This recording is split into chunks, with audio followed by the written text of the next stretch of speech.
I love this. Nearly years ago. And in the Spanish language, the usual expression for I love you means I want you. And that's very true in romantic love. You want the other person. That's how I manage that. And as I don't remember who said it, in true love, you want the other person's good. In romantic love, you want the other person. And so other languages have different words for love to distinguish between the emotional wanting and something deeper. Agape, metta, and so on.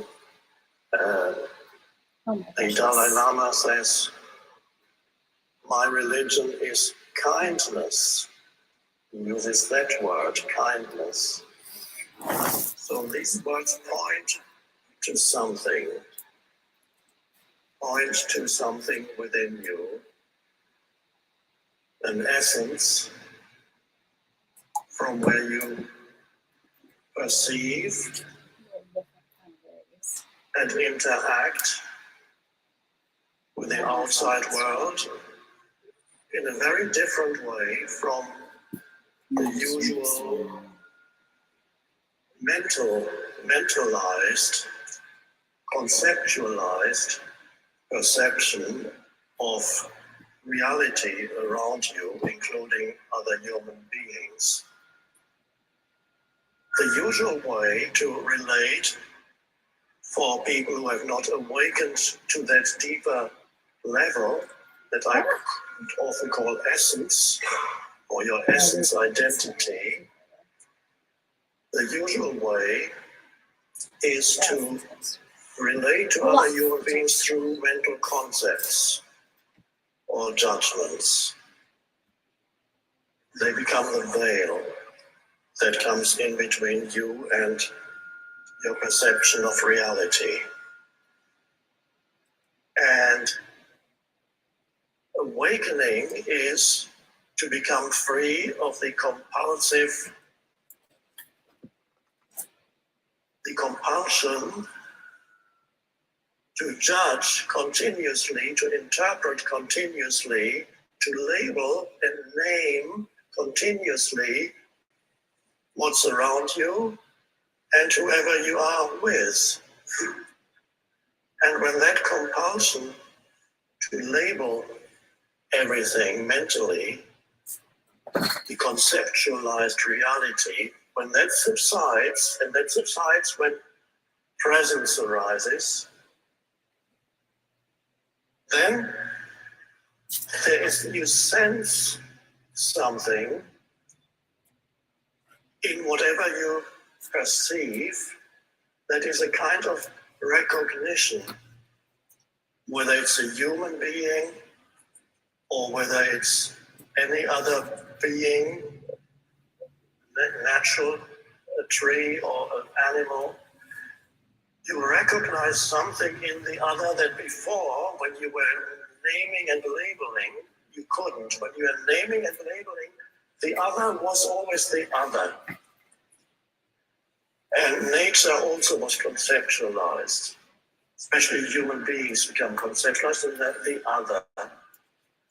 In the egoic state, the ego actually emphasizes the otherness of others by continuously criticizing, judging, have opinions, and mistaking every viewpoint for the truth. Every thought that comes in, that's how he is, that's how she is.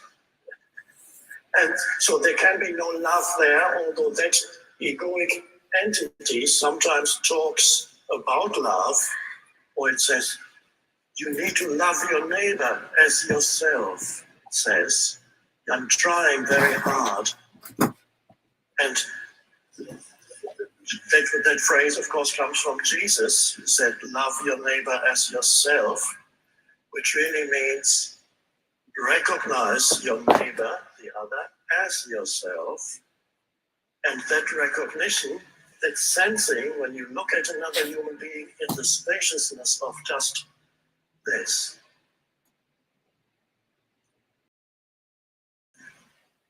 That's sometimes called it the formless dimension. What you're looking at is form. What you're looking at is the physical body, and also what you're perceiving is the mental form, the psychological form of that person. If you go beyond form, what you perceive in the other, you sense through your own presence, the presence of the other, that which cannot be seen. It's the essence of everything. If you have we have a little dog that's, at the moment we think, oh, hope he'll survive, she'll survive, she has a heart disease. When this dog dies, hopefully not for a while, all you're left with is the fur and what's behind the fur, the bones and the intestines and so on. The essence is no longer there. The essence of that being is no longer there. But when you look at the live dog, you can sense an essence of beingness, the beingness in the other. Sometimes it's easier with animals than with humans, because what you have with humans is a lot of mental identifications. So you sense the beingness because you sense your own beingness. And that's the heart sometimes. I don't use that very often, but that you could call that perceiving from the heart. You use the word more often. Perceiving from the heart is to perceive from the beingness. And then you sense the beingness of the other. And that recognition is the recognition of oneness. And that's love. Love is sensing that you share the consciousness. What you love in the other ultimately is the consciousness. You don't love, it's nice to touch the fur of the dog or to touch another human being, to touch the skin, but ultimately what you love in the other is something that you cannot perceive, that is beyond the senses. You cannot mentalize. So to perceive through that space of love is to be free of the compulsion to mentalize and conceptualize. And that in practical terms, it looks like this. I'm looking at Ram Dass. Without conceptualization, if I conceptualize, I have some image. I say, oh, he is the famous guru. He wrote that book, or I have whatever concepts I have, and I look at him without any concepts, and there's suddenly a meeting in stillness, because that's really what it is. When you look at something without naming it, you look through the stillness. And I know he's already in stillness, and I'm inviting everybody here at this very moment to perceive and look the totality of this room, the environment, whatever is around us, not through any naming, but through simple, the enlarged space of stillness. Be the space of... I would like to speak that love is not... It only appears the moment you conceptualize. And so that's how stillness and love are related very closely. And the now, of course, is all part of it. It's all the stillness. He ain't is being the very essence still, of though, now. is he, with his energy? So love arises. That's our destiny is to live in that way as our normal state of consciousness. And then, of course, the world would become transformed if enough humans live in that space. We'll come back to that. Because this basically, we're always talking about the one, we're always pointing to the one essential truth, which is the truth of who you are. I would like to speak that love is not part of the emotions, rather that love is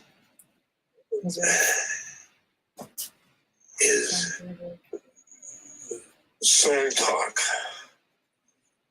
Soul talk.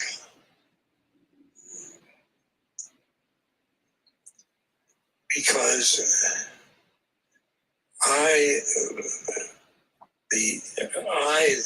let's see here.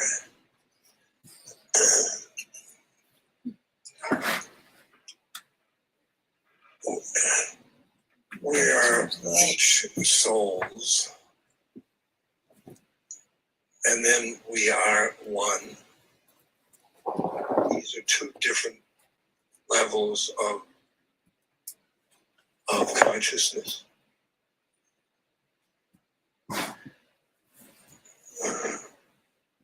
When the individual soul meets another individual soul, there is a recognition that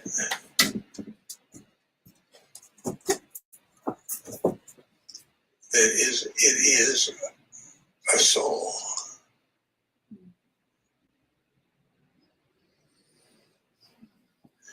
And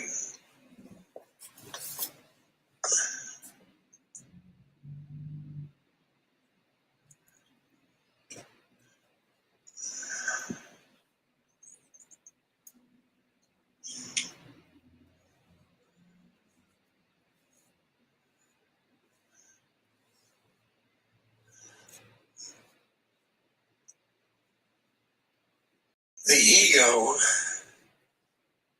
is rooted in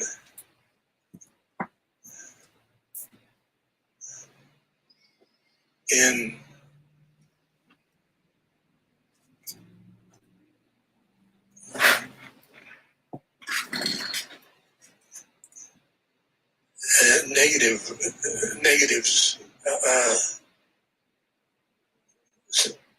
stuff,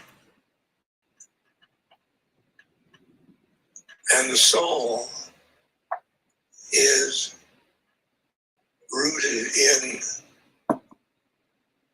love. So that when you were in your ego, you were anxious and you are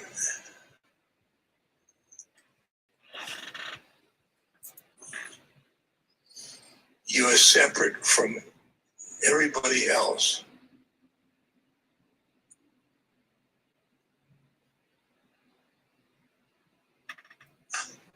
When the soul is separate from another soul, but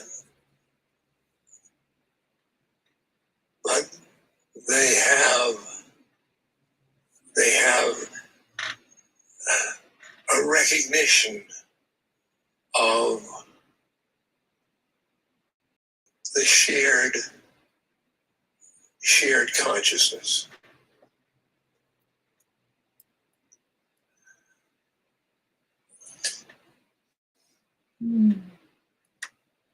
When you have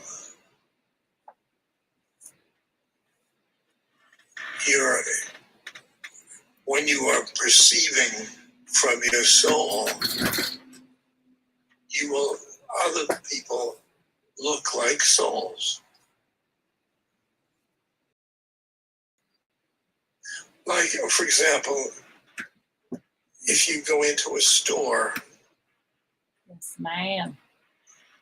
there are different people playing different roles. There's the customer and the clerk.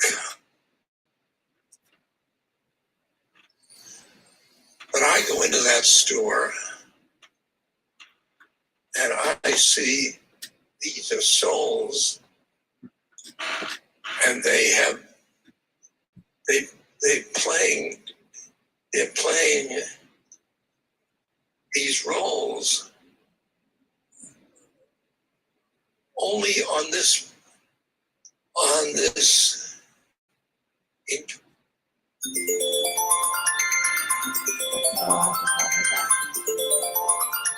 incarnation, and they've only chosen to these roles because of their unique karma. Is that a word that's, yeah, I guess so.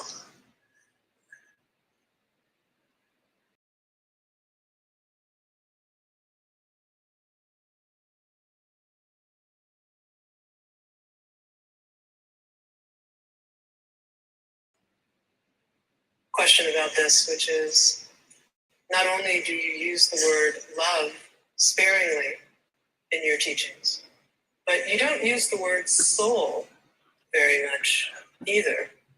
I often hear you talk about how our conceptual thinking keeps us separate from this field of oneness and being. But the idea of an individual soul, I'm curious if you could comment how that fits for you.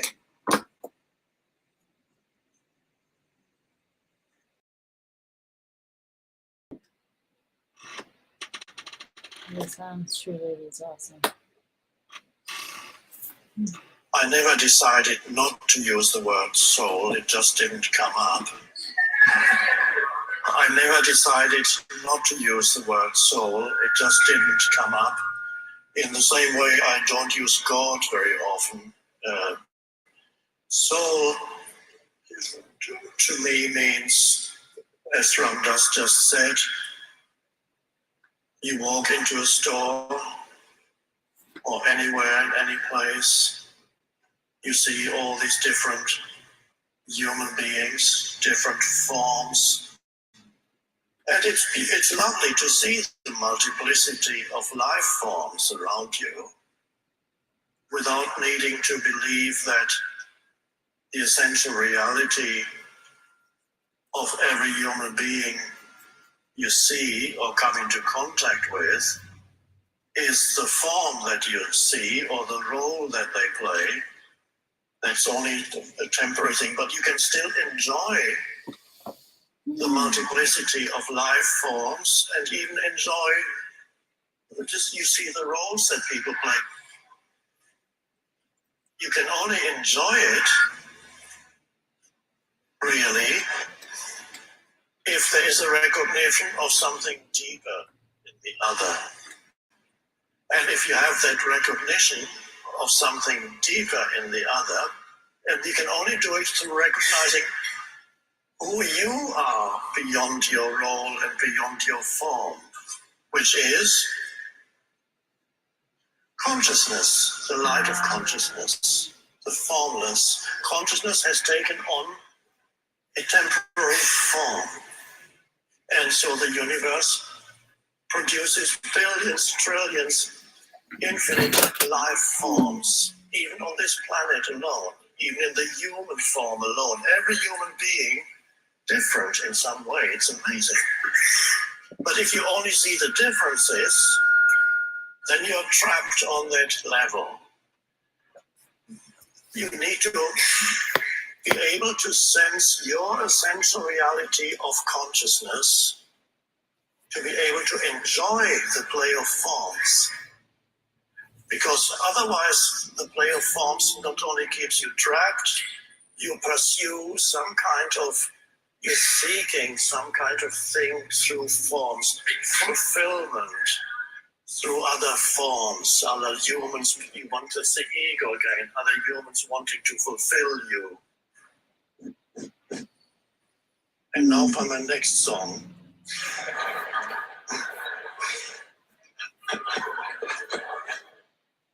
That's the role that comes with this. So as we sit here,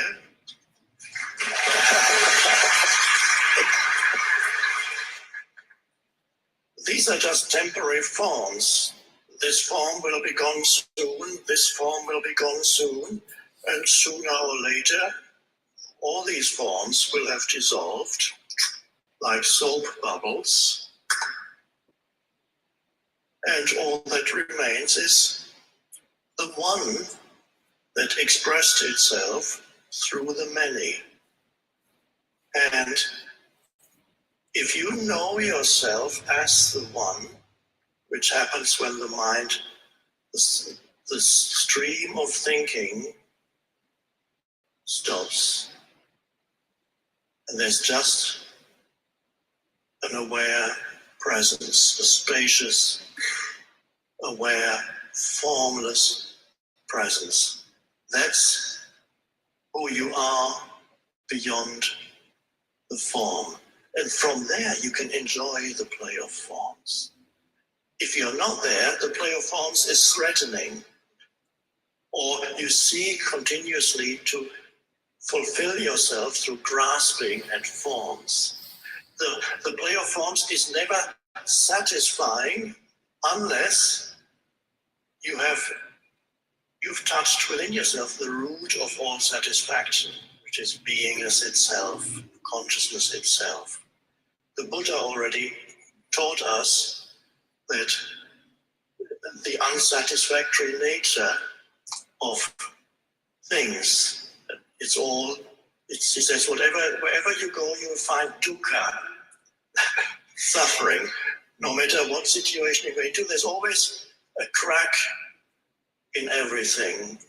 And of course, in the words of, was it Leonard Cohen, there is a crack in everything. That's how the light gets in.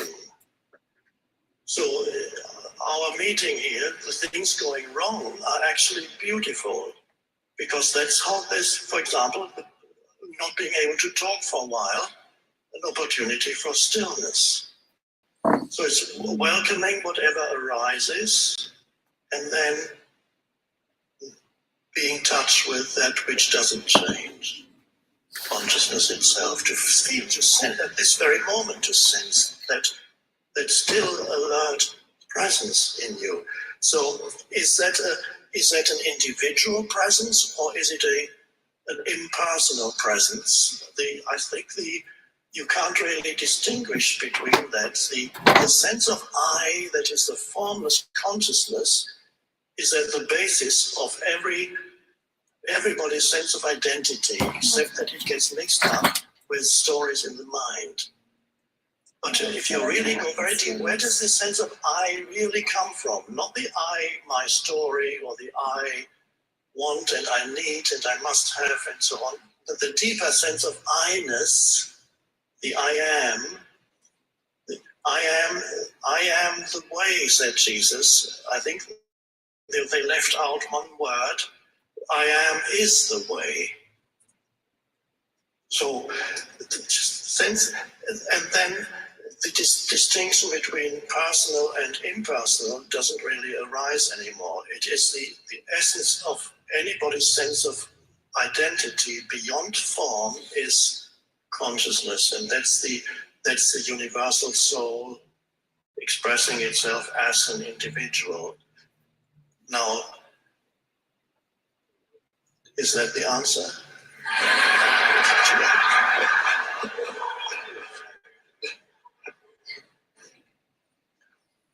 I never asked myself, am I going to survive as this personal self? No, I don't have the sense that the person, but the essence of who I am is timeless. I know that.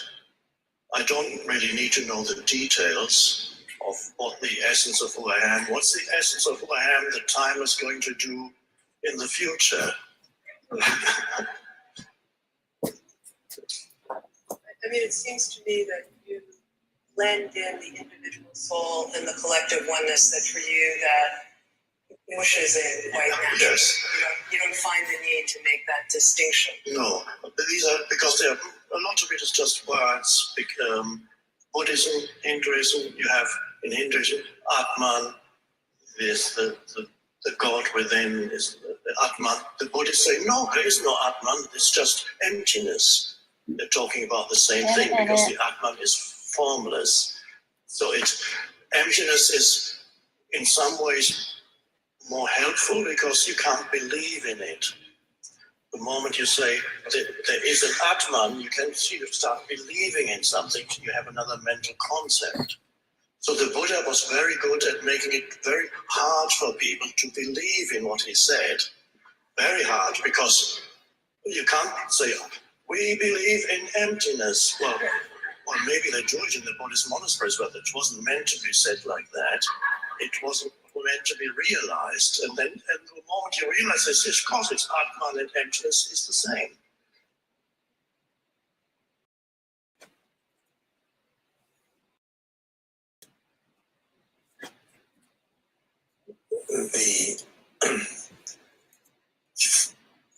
From this soul,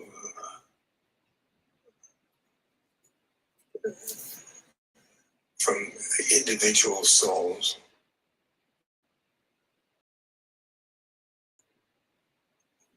and as we agree that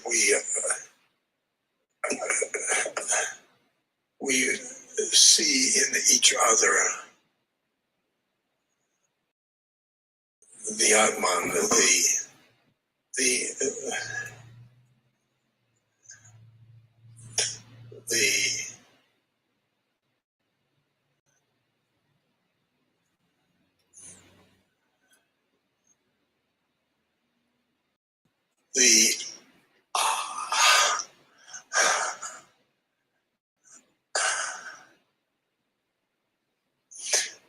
I've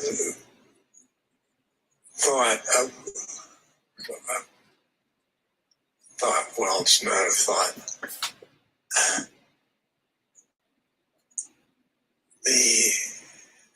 The soul is awareness, and since my guru said to love everybody, I said the soul was loving awareness. And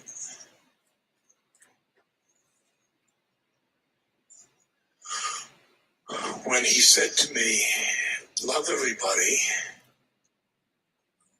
first of all, the politicians, I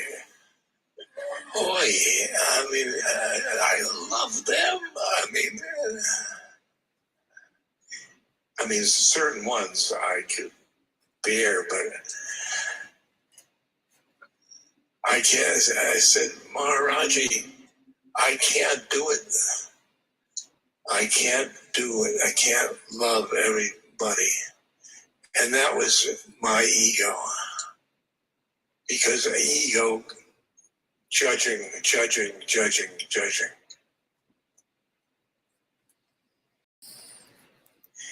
The soul doesn't judge.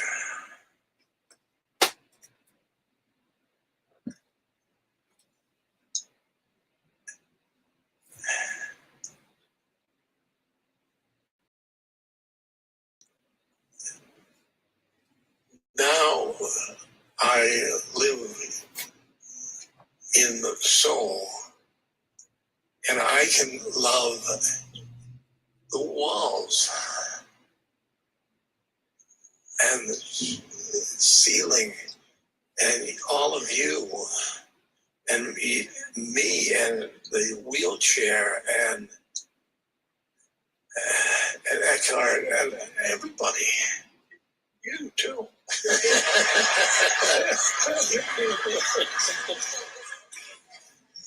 And I thought I was psychotic. Love you.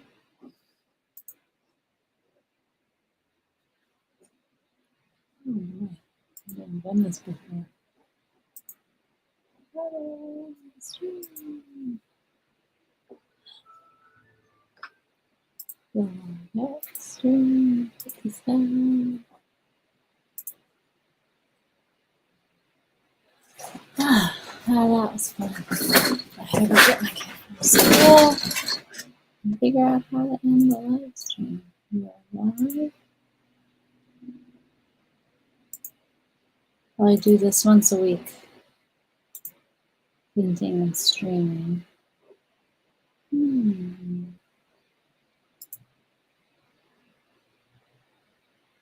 What is it? Oh, end stream. There it is. It's a react. That's so cool.